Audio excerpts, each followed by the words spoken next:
A group of researchers were partying in Antarctica because they were about to face 6 months of polar night. To deal with limited supplies, only 10 people would remain after the party, while the others would go home on leave. These 10 each had their own roles, continuing to maintain the base's daily operations. But no one expected that they were about to face a terrible disaster. Soon, 6 months passed. John returned with his team as scheduled, only to find that the snow at the entrance had not been cleared. He immediately felt something was wrong and quickly called others to help. Together, they cleared the snow and then forced the door open.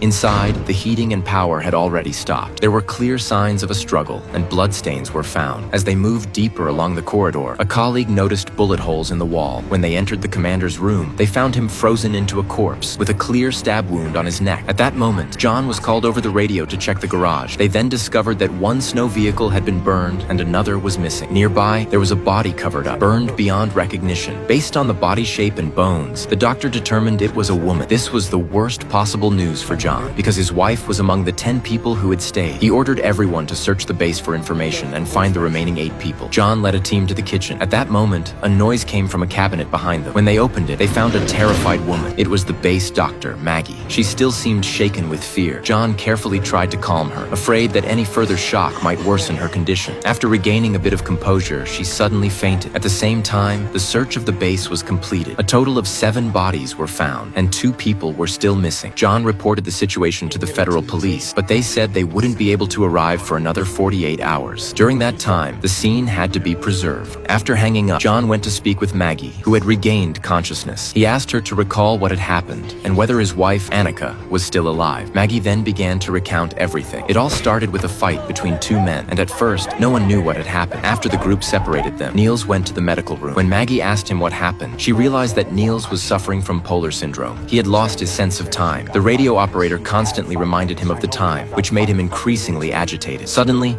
Niels stared at Maggie, as her face reminded him of someone. Meanwhile, the radio operator contacted the Argentine base to ask for the score of a soccer match, but after several attempts, no one responded. Then the screen showed that the satellite signal had been lost. To find out what was going on, he had to go check the signal station. This scene happened to be noticed by Niels. After some time, the commander asked if anyone had seen the radio operator, but everyone looked confused. To ensure his safety, the commander organized a search outside, assigning each person a different direction. When a woman reached near the signal station, she discovered blood on the ground and immediately reported it over the radio. Soon, several people rushed over. Following the trail of blood and shining their flashlights ahead, they saw a person kneeling in the snow.